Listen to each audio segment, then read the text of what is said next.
Sveiki visi, naujas savaitgalis, naujai atrasta motyvacija dirbti prie mašinos, tas pats garažas. Einam žiūrėti, ką reikia šiandien padaryti. Ši savaitė kiek kitokia, nes automobilis šią darbo savaitę praleido ne garaže, buvau jį išvežęs. Nuvežėm pas mano draugą Mantą Kanapecką, kuris užsiima, turbūt daugiausiai Lietuvos jį žino dėl puslankių, bežbarų ir šiaip viso custom metalų febo. Tai būtent Mantas man padarė visą įsiurbimo sistemą iki intercoolerio, nes po jo yra standartinė sistema. Tai visas šitas grožis yra Manto kūrinys, kuris, nežinau, sukurpė tikrai labai įspūdingų laikų, labai greitai ir realiai neturiu prie ko prisiknisti. Turim portą pajungti kuro slėgio reguliatorių gan gražiai vietoje. Turim realiai gražų A nuo B. Vienintelis dalykas, ko galbūt norėčiau, bet čia už mano pusės, galbūt čia dėsiu heat shieldą. Jeigu bus laiko, jei ne, gal tiesiog apklijuosiu šitą vietą tokia karštį atmušančia teoriškai plėvelę.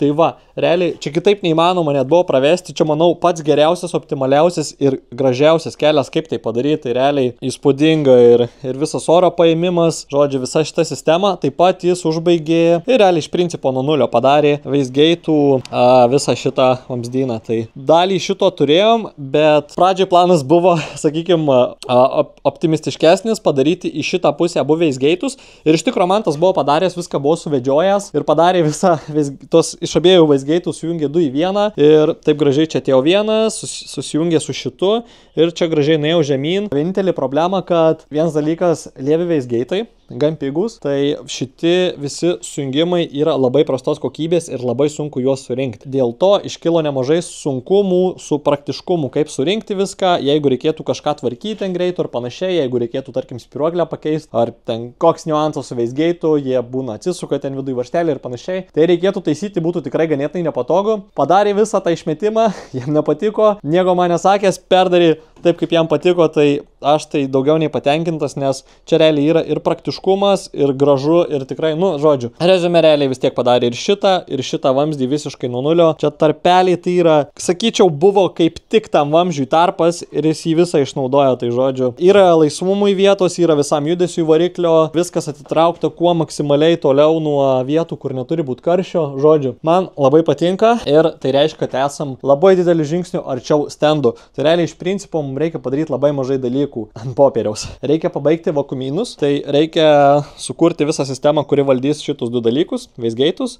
Jie kontroliuoja turbinos slėgį. Tai sukursim visą tą magistralę ir bandysiu padaryti tai gal kiek ne, pavadinkim, nežinau, standartiniu keliu. Žodžiu, bandysim padaryti blatnai, bet pigiai. Tai pamatys, kaip tas darosi. Tada mums reikia pasibaigti, įsidėti čia visą radiatoriukų sistemą ir susikurti linijas. Tai 2 čia labai trumpos ir 2 nuo čia iki dėžės, kur ten kažkur apačioje yra. Čia šitai sistemai aušinimui liko tik realiai uždėti hamutus, visos šlangos, viskas yra, kaip mato, čia praktiškai vietoj. Viskas prasilenkia, net sėkmė, kad prasilenkia, nes realiai Mantui nepasakiau, kad čia kažkas kažkaip eis. Jis tiesiog padarė pagal save, su medžiagom, kuriom daviau, tai čia iš mano pusės gal būtų buvęs netyčiukas, bet viskas kuo puikiausiai gavosi, yra tarpai, nieks nieko čia nekaitins. Čia viskas prasilenkia visur, žodžiu, viskas perfekt, sakyčiau. Toliau reiks tiesiog atlikti porą patikrų, tai realiai reikia patikrinti kuro sistemą, užsipyliau kuro, kol buvau Kaune, tai turim šviežio E85 bake, reikia išbandyti visą šitą sistemą, kurią sukūriau nuo nulio, tai šitą bakelį parsiunčiau už Dalautos, čia turbūt 1,5 litro atstojnikas, kažkas tokio, ir ten įleistas našus AM siurblys ir viskas AN6 linijomis gražiai suvedžiota. Tai realiai sistema veikia paprastai, čia yra vienas našus siurblys, jo darbas yra grinai tik iš bako paduoti kurą iš tą dėžutę. Ir jis taip ratu suka kurą. Tai čia 2 linijos, viena iš čia eina, o kita, kai čia užsipildo pilnai ir to kuro nereikia, per čia grįžta. O tada kita sistema yra iš to siurblio per filtrą į reguliatorių ir į šitą liniją į variklį. Šita sistema vadinama bus returnless sistema, tai modernesnių mašinų. Realiai nuo KM6 šitą sistemą prasidėjo, kai ateina viena kuro linija į variklį ir visas kuro slėgio reguliavimas yra prieš jį. Nes realiai varikliui reikia labai specifinio kuro slėgio, kad jis galėtų dirbti.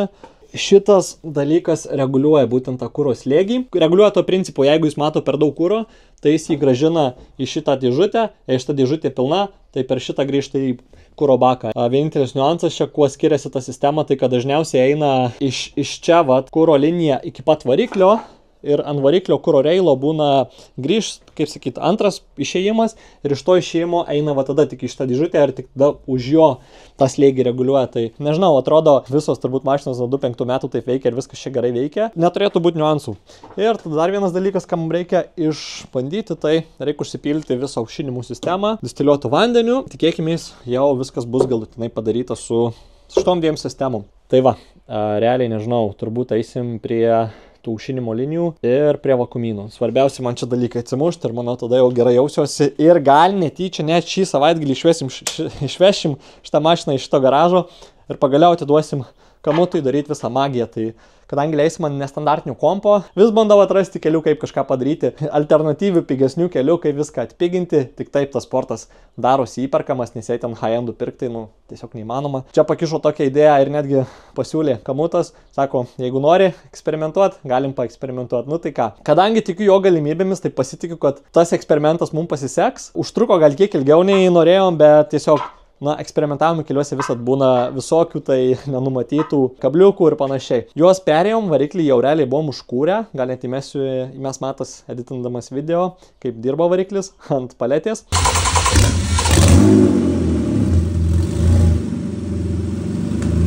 Ir realiai mes jau žinom, kad čia viskas su juo gerai, jis veikia, jis dirba. Tai va, teliko tik suprogramuoti, kas, turbūt užtruks ilgiau nei standartiškai, nes natūralu, naujas kompas reikia jį pažinti, išmokti, kaip jis valdosi ir taip toliau. Tai va, žodžiu, nesileidžiu į begalinį kalbėjimą, einam dirbti, nes čia visą dieną kalbėsiu.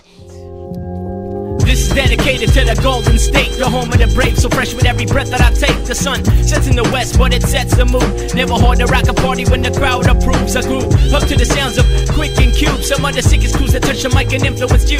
With the California swagger and this way of life, we walk around carefree while your pants too tight. Diverse with its cultures and the colors it displays. Fortunate enough that we learning every day from my brothers and sisters who challenge the system. Fight for the cause, pump they fist in the air, won't take no for an answer. Silence is cancer. Disaster when cats try to erase us from chapters. Home of the kings and where the warriors roam. California is where I'm calling it home. You can tell from the bay by the way that I move. Smooth Taylor grew up on the rhythm and blues. I stay hardcore from my hat to my shoes. Laced up with life game, catch me on the news. You can tell from the bay by the way that I move. Smooth Taylor grew up on the rhythm and blues. I stay hardcore from my hat to my shoes. Laced up with life game, catch me on the news. Tenderloins about to rock it like a Quaker 89. Came up in a city that's most likely to find as a salesperson many of the alien kind. Come here to find yourself. Ok, turim dvi žarnas. Realiai užtruko žiauriai daug laiko, turbūt kokias pusantros, gal net link 2 valandų dariau, tai pasinaudokit mano patarimu. Visų pirma, jeigu galvojate apie AN žarnas, jų prisisakiau kažkada labai seniai. Čia galioja pagrindė viskas, ką pasakysiu, pigiom AN žarnam. Tai prisipirkau pigių angalių ir pigių žarnų. Šitą žarną iš kiniečių, jinai juoda, pirkau nes juoda, graži. Yra niuansas. Šitas šarvas yra minkštas. Kai būna sidabrinė žarnos, kur čia pavyzdį jums parodyti, būna sidabrinė žarnos, čia yra kito dydžio. Jos yra kietų šarvų. Manau, vien dėl to, ir iš to, kaip rinkau šitą žarnas, vien dėl to gerokai lengviau dirbti su šitom, nes šitos minkštos žarnos, jos tiesiog žiauriai nenori įlysti į tą angalį, neįmanoma. Antras dalykas, buvau prisipirkęs per mažai 2 laipsnių angalių, tai dabar greitai užsakiau iš Lenkų šitų spalvotų, reisinginių, pavadinkim jos taip. Ir jie yra, nors turbūt kokius 4 kartus brangesni nei tie juodi, kurių prisiunčiau iš kiniečių, bet jie visiškai šūdini. Jeigu kalbėt apie šitą įvorę, kur, žodžiu, šita sistema veikia labai paprastai, gal pradėkim nuo to. Yra žarna, ant žarnos užmauni tokį angaliuką ir čia yra konusiukas, o čia yra sriegis. Ir su žarna suki šitą dalyką ant čia ir su spraudimo jėga užmauna žarną taip, kad jinai realiai čia užsivalsuoja, užsipresuoja, nežinau kaip pavadinti. Ir tiesiog iš suspaudimo jėgos žarna tampa sandari ir taip jinai veikia. Kas yra niuansas? Šitie angaliukai visų pirma iškart tik bandant užmauti ant žarnos, meliumas yra žiauriai minkštas ir iškart susigadina. Tai vienas dalykas. Iškart mečiau tuos raudonus angaliukus ir dėjau juodus nuo kem 5 angaliukų, kurių prisiunčiau iš kiniečių. Tai šitį dar bent kiek gelbsti, nes sonais realiai žarna iš vis nenaudojama. Tada kitas niuansas. Žiauriai sunku įkišti šitą, kaip sakiau, dėl to šarvo. Tai žodžiu, mano verdiktas, aš sakyčiau, jeigu kažką darot, realiai su AN, pirkit PTFE žarnas. PTFE yra visai kitokių kitokios konstrukcijos ir kitokie angaliai ir kitokia žarna. Tai pati žarna, jinai turi tokį baltą šarvą viduj ir pats angalis veikia visai kitaip. Realiai, čia yra toks metaliukas viduje, jį užmauni tarp šarvo ir išorinio to sluoksnio metalinio. Šitas juodas susimauna labai lengvai palyginus ir tada viskas labai gražiai susuka ir labai lengvai susirenka.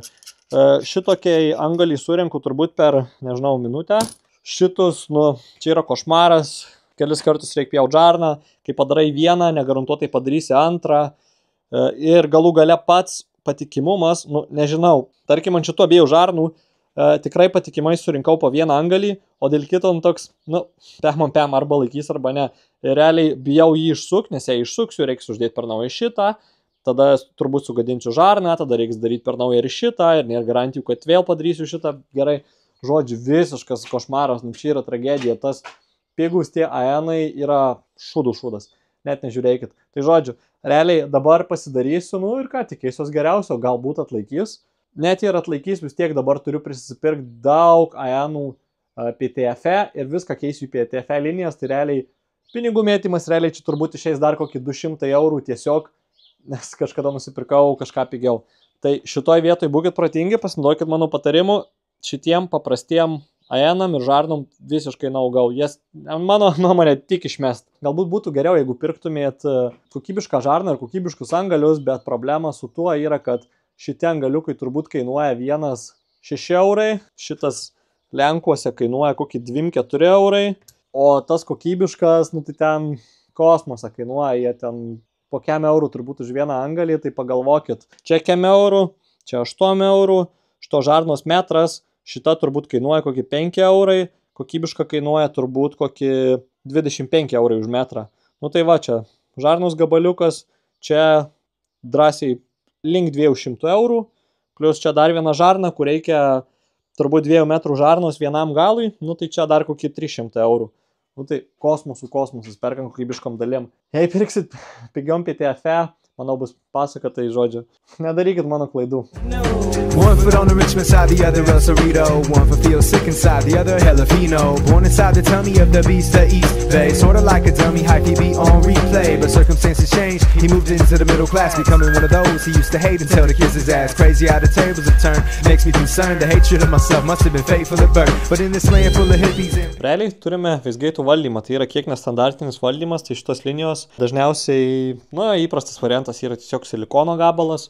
Esminė sistema yra iš turbinos paimti slėgio referencą, kad žinotų atskaitos taškas, kiek slėgio turim, paduoti šitą dėžutę ir iš tos dėžutės į Wastegate'ą. Taip elektroniškai su šitą dėžutę galima valdyti turbinos slėgį, kiek slėgio variklis pučia. Kaip, kada, žodžiu, realiai atsiranda valdymas, nes Wastegate'as iš principo tai yra tiesiog diafragma ir spiruoklė, tai kai ateina slėgis iš vienos pusės, spiruoklė kyla, ir išeina dujos ir realiai taip suvaldomas slėgis, bet čia paduodant papildomo slėgio galima tą spiruoklę prilaikyti prispaustą ir taip galima reguliuoti tą turbinos slėgį. Čia yra saugesnis variantas ir vienas iš dalykų, ko neturi stokiniai kompai, tai negali šitos dėžutės valdyti ir tai yra niuansas, kad jeigu kažkas atsitinka su kuro sistema, automatiškai variklis toliau pučia tą patį slėgį ir tada jau atsitinka visi gedimai, realiai kažkas pradeda lydytis, kyla temperatūros, degimo kameroje ir taip toliau. Kad taip neatsitiktų, čia yra, sakykime, minkštesnė spiruoklė, bet paduodamas į viršų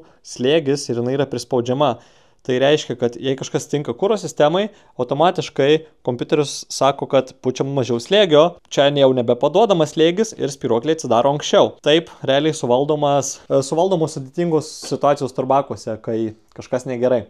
Žodžiu, kas negerai, tai ten priklauso nuo gedimo, žodžiu, gali bet kas būti nuo tam žuvakis kokios blogos iki you name it, viskas gali blogai būti. Ką aš padariau kitaip, tai nežinau, kalbėjau su kolegom, jau yra kažkas taip darė, Mantas, kuris padarė va šitą savo miždyną, Mantas Kanapeckas, sakė, yra jau daręs klientui tokią sistemą ir, nemanau, kodėl jinai turėtų veikti, čia yra tiesiog stabdžių linijos, tai jos yra natūraliai stabdžiai laiko, turbūt, nežinau, jei reikėtų spėti, turbūt link 100 barų slėgio, o čia viso labo bus kokį iki 2 barų. Tikrai be problemų viską turi atlaikyti, plus šitos linijos yra kietos metalinės, tai jos yra visiškai atsparios karščiui, kadangi čia yra nemažai karščio šitoje vietoje. Tai dar vienas labai didelis pliusas, na ir iš principo turim gan tvarkingai atrodančią sistemą, jokių ten silikonų, kabančių, izoliuotų ir panašiai, žinau, kiti daro su AN linijom, AN linijos taip pat yra nesparios karščiui, tai čia manau ir kaina, ir išvaizda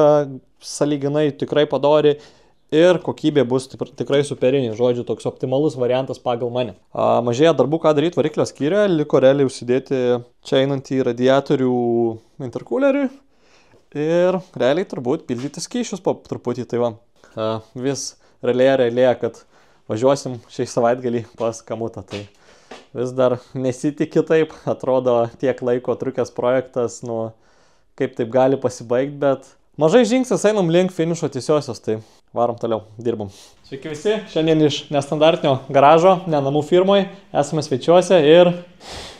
Tai kur dingo Romka, kur dingo F6 kompaktas? Gal pradėkim nuo šito, pasidalinkim prisiminimais, kur yra pradingęs kompaktas. Kompaktas kaip ir gimė, taip ir mirė 2022 metais. Gimė jisai mano kitam garaže, o mirė jisai Molėtų trasoje. Tai buvo nesėkmingas rytas, tai buvo antras treniruočių ranas, tik tai antras. Ta diena mašina važiavo labai gerai. Turbopūtės kaip niekada geriausiai. Pirmas važiavimas buvo pakankamai puikus, man atrodo, tikrai sklandžiai, su jo toks ant 8 balų kvalą, žinai, galvoju, antrui važiuosim geriau, važiuosim rimčiau. Rytas, rytinė rasa ir truputėlį nuo blokų, va tiek atitraukta buvo drėgmės nemažai. Ir baigiant raną, jau realiai už trasos ribų įleidau ratą, įtraukė šikna, priekis, bam, ir realiai kompaktą kėbulas linko kaip bananas, jis va tokią formą įgavo. Jau ten, dabar, išlūžo viską, šakės, tvirtinimo vietos, kur galinis saliamblokas, pats kėbulas visas perlinkęs, durų uždaryti jau nebeišėjo, dėžės tiltelis sulūžo. Nu, dabar, gavos viskas taip, kaip turėjo gautis ir viskas. Kompaktas ten baigė savo kelionę. Ir kas vyko toliau? Kompaktas baigėsi. Variklis jo vis dar buvo, jis buvo vis dar gyvas ir viskas buvo ok. Ir galvom, ok, nu, tipo, nėra labai didelė bėda, surinksim kitą mašiną. Ir tai pas mane atsirado raudonas 92. Šiai dienai mes jį matome ne tokį, koks jisai jau buvo. Jis jau stovėjo gerokai geresniai formai, jis turėjo variklį, jis važiavo, jis yra aprūpintais gerais koilais, net strų koilai gale, su Boske Racing Locku be abejo, valdosi automobilis, lėkė, viskas buvo su juo. Plius, minus, gal truputėlį nevalina iki galo, kaip norėjęs, gal norėjęs, kad trauktų geriau. Tai 23 metais jau jisai išvažiavo ir mes su juo važiavom. Turėjom ne tiek ir daug, porą treniruočių Marijampolėj, kažkokios ten varžybėlės Marijampolėj, porinių važiavimų kažkokios neaiškios. Per Kalėdas buvom į Panevėžį nusivežę į tą siaurą traselę pasivažinėti. Visur buvo smagu, visur viskas buvo gerai ir ta mašina iš esmės veikia. Ir aš galvojau, kad ateina sezonas, išsivarau mašiną, nudažom kėbulo dalis vieną spalvą, pastatom Vemsą, kad turba veiktų normaliai, viskas iki galo ir valio, yra mašina. Bet nutiko taip, kad nutiko ir pasirodo teks dar variklį biškį pastatyti kitą. O nutiko tokie dalykai. Mes išvažiavom, užsikūriau automobilį, galvoju, reikia pašildyti, reikia kokią saulutę kokį išpieš, biškį čia, žinai. Išvažiavau, šildau ir kaip jinai skamba, taip turba, taip pučiasi, aš toks įvėzdu, aš jau buvau pamiršęs, jau tas man virpuliukų širdį kelia. Ir ką mes dabar turim po to užsipūtimo? Turim labai daug metalo variklyje. Turim štai ten tarpžiedžių gabaliukų, turim ir žiedų gabaliukų, turim ir stūmoklių gabaliukų. Pirminiais duomenimis tarpžiedžiai buvo ištraukinėti iš 4 cilindrų į 6. Aišku, galvos dar nenukėlėm patvirtinti, kad 100%, kad 4 prapūsti negaliu kol kas, bet, nu, į tą pusę. Tai yra daug metalo kartelyje. Labai rimta, labai gerbtina, manau. Taip. Bet garsas buvo labai turbo, kur toksai jau žiūriu. Kas tai, kodėl taip nutiko? Nežinau, sunku pasakyti. Pirminė mintis buvo, kad Weissgeitas užstrigo, membrana plyšo ar dar kokį velnę. Kita vertus, žiūrint geriau video, nes buvo nufilmuota tas paskutinis užgaravimas, matosi lyg iš Weissgeito vietos, kad kažkas dulkės nuputinėja. Kita vertus, jeigu jis įstrigęs, tai gal jis atsidarinėjo prie 2 barų. Irgi, žinai, gali būti. Tai gal nesuveikia purkštukai, kuriuos irgi reikėtų patikrinti, aišku, dabar prieš dedant į kitą variklį. Gal dar kokia vėliava bus matyt, išsiaiškinsime eigoj, bet rezultatas ganėtinai aiškus, kad dabar reikia variklę. Nu, iš principo tave ištiko tas, kas turbūt turėtų ištikti bet ką, kas važiuoja su standartiniu kompu be jokio apsaugų. Absoliučiai net nebuvo kitaip galvota gyvenime. Tai buvo ganėtinai akivaizdu. Prieš programuojant standartinio kompo, aš buvau kaip ir ganėtinai ramus, kad jo, šitas variklis eina ant palaidojimo, nes tiesiog aš noriu šitą kelią praeiti, reikia tai padaryti. Šitą kelią praėjom, padarėm ir jis važiavo kurį laiką, tikrai. F6 kompaktą važiavo ir važiavo šitam kėbulė ir tikrai aš jį gazavau, matė daug ribotų, viskas yra tvarko, jisai savo atidirbo, bet gal po to, kai jisai daug kentėjo pas mane ir buvo, tai biški, vis dėlto nemirtinga plyta čia yra.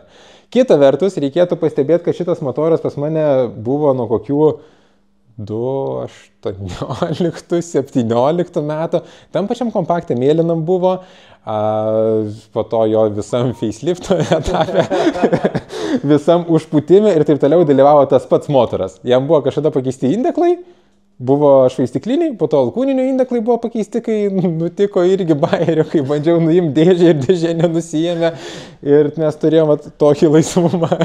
Bet jo, dalykų buvo keista, bet tik apačioje išvažiaus, nieks nelysa. Tai jis pasėdo, bet jis turėjo pasiduoti. Viskas yra taip, kaip priklauso. Mes ant jo nepykstam. Tikrai nekeikiu motorio, plyta buvo puikia.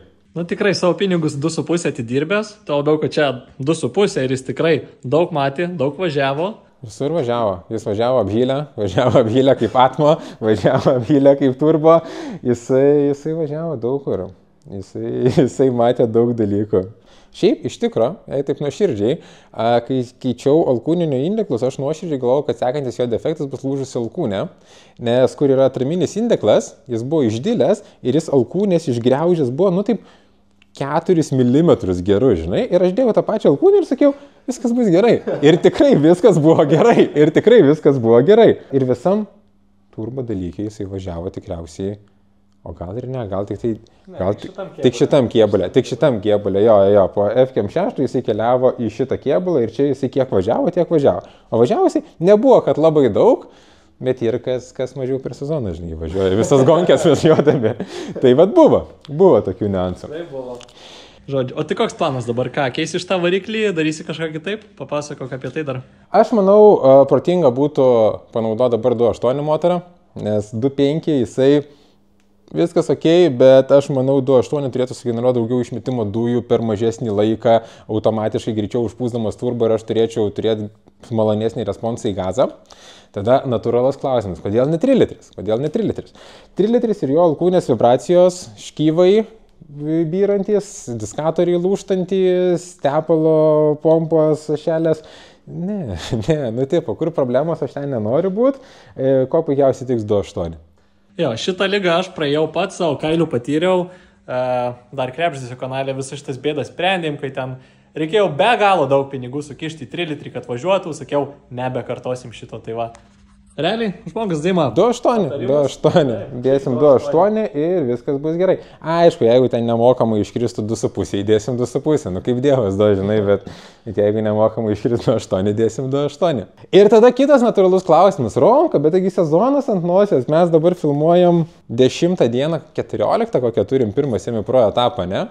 Nevažiuosim, viskas ir ganėtinai aišku, mes nevažiuosim. Ir taip gavos, kad strigau netyčia su kitu projektu. Nu kaip strigau?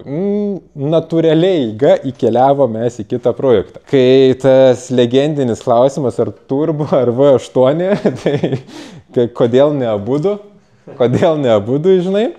Tai va, čia gavosi, turėjau netyčia nupirkęs Simaką, lašinį, kosmosą, kaip pavadinsi, taip nepagadinsi. Jis išsiardė dalimis ir liko variklis. Jis gulėjo kurį laiką, galvoju, gal parduosiu variklį, gal kažką. Variklio niekam neprireikė. Galvoju, gerai, įdėsiu aš tą variklį kažkur. Taip atsirado pirmukas. O, bet čia kažkoks keistas, čia nenormalus, kažkoks kupriukas, ne?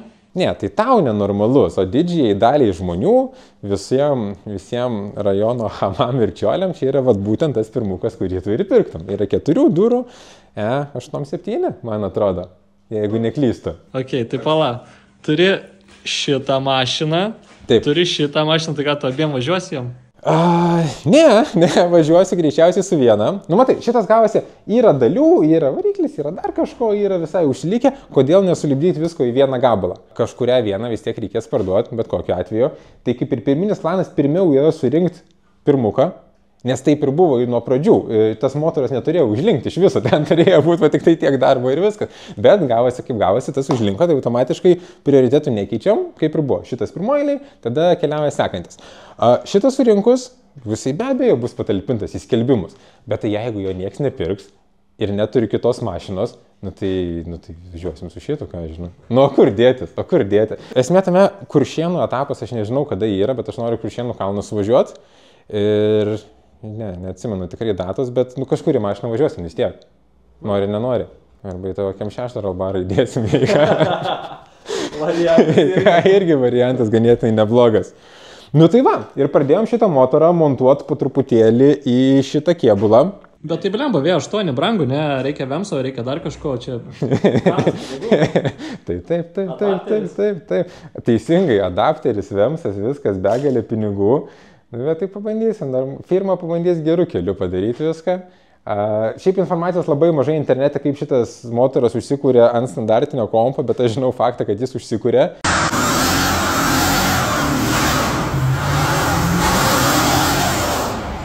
Nes mes dabar realiai, jei dabar tai pažiūrim, ne, kuom kompas kitoks negu MS Kem3, gal vidum ir kitoks, bet viskas sujungta, mes turim vieną tą pačią fišę, kuri keliauja į saloną. Turim, okei, valio. Čia, kad turim dar Valvatronikų kompą, nu tai gerai, kad turim, man iš jo laidų jokių neiškių nėra, viskas tvarkoj. Turim Power modulį. Power modelis biški turi neiškių laidų, bet, nėra taip, žinai, kad čia negali kažkur nuvažiuoti, pasižiūrėti, kaip kažkas pasijungia, pasidalinti mintim ir gal biški susižiūrėti, kaip ten turi pasijungti. Tai aš manau, sekančiai savaitėje, jeigu atgausim dėžę su adapteriu privirintu, aš manau, jau turėtum užkurti kitoj savaitėje. Vėlgi, kodėl mano adapteris bus privirintas? Adapteris galimai automato dėžės kožukas. Bet vėlgi, nėra taip, kad aš turėjau pasirinkimą. Adapteris turėjo būti gaminamas, bet aš pirmą nepamąstęs į priekį įsigijau sankabos komplektą skirtą būtent šitam variklio originaliai. Nesumeluosiu, jo smagratis ir va toks kažkur. Maždaug va tokio dydžio. Tai realiai, jeigu norint jį dėti per adapterį, su būtent tuo smagračiu, išnešimas turėtų būti kosminio dydžio.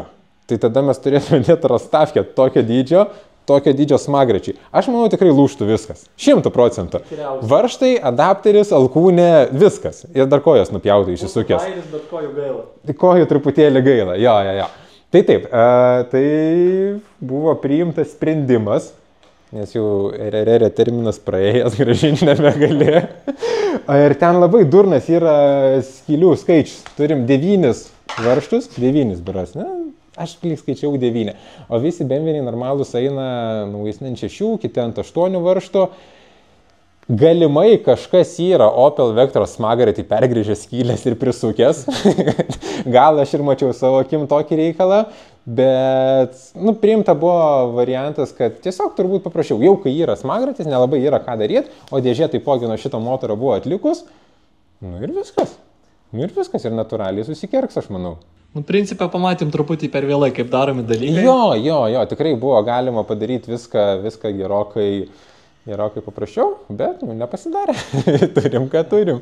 Planavom tikrai, kiek kitaip buvom nusiskanavę šitą variklį, turiu visus skenus, jau galvojom pradėsim paišytis, bet pagrindinė bėda, kad smagaratis į dėžę nelenda. Jo, smagaratis nelenda į dėžę tada, ir kažkaip tai turim, ką turim. Bet pasidarėm variklio kojas. Irgi tokios nestandartinės. Kadangi, viską žiūrim pagal įrangą. Galima, aišku, ten vamzdžius lankstyti, daryti originalias vietas. Galima, tikrai galima, nieks nepaneigs. Bet reikia turėti, kuo lankstyti vamzdžius, turėti visokius prieimus prie tokių dalykų. Aišku, čia matosi, reikės išmetimo koliką truputėlį pridirbti. Čia tas truputėlį, jau tiek mažai. Labai truputėlį. Tai čia pasidarys, aš manau, čia su plaktuku galima stuktelt, bet gal net išpjausiu ir įvirinsiu kažko. Gal. ir mes galimai turėsim tvirtinimus į Longeronus. Nesoko, ne? Čia tikrasis motorsport. Čia tikrasis motorsport, žiūrėk. Oskaras yra traversą numušęs Kuršėnuose, tuose pačiuose. Yra. Kaip keitėm, kabini motorą, viską. Čia sulaužysi traversą nereikės. Bet su traversu nutiks kitas niuansas. Jeigu greitai varžybose atsiveši kitą traversą, reikės jį truputėlį įdirbti su bulgarke galimai. Aišku, čia dar užvirintas jisai jau yra, nes pasirodo, karteris kitaip netelpa. Pagal reglamentą viskas gerai, modifikavimas galimas, jeigu jo originalus tvirtumas nesumažėja, tai tik padidėjo. Nu šitą patys jau neįsigalvom, čia tiesiog to V8 kitaip neįdėsi. Visi žmonės taip daro. Tiesiog netelpa. Taip. Kitas sprendimas, aišku, bus vairolazdės modifikavimas. Tai dar nežinau iš tikrųjų, kaip čia gausis. Tikrai nuoširdžiai neįsivaizduoju šiai minutiai, nes dabar maždaug jisai vairolazdę man remiasi, man atrodo, čia labai gerai matosi, kad apsibrūžinė, ne? Kažkur va čia, žauk, vairolazdė eina. Aš manau, neturėtų. Žinai. Aišku, galima bandyti prie naujų technologijų, Wi-Fi daryti. Wi-Fi gal visai veiktų. Kitas variantas, jeigu aš ją iš centro išstumčiau į šoną, viskas gautųsi labai neblogai, tik aš dar nesugalvojau, kaip tai padaryti. Aš manau, tada ir vairo padėtis pasikeisti, ne? Nebūtinai pas mane pirmukė irgi pernešta, bet aišku, ten ant lankų tvirtinama. Na, reikia žiūrėti. Nes panelę nuimti tikrai ne variantas, pats supranti. Nes mašina iš esmės yra standartinė visiškai. Lietuviška registracija, viskas tvarkingai. Techą turi. Galimai nebeturi. Bet turės, tikrai, praeisim, dėsim Rolbarą, praeisim techą, čia tikrai maža bėda, aš manau. Tvarkingas mašiniukas, 1.8 dizeliukas, fainas kompaktėlis, viskas labai ekonomiška mašinytė.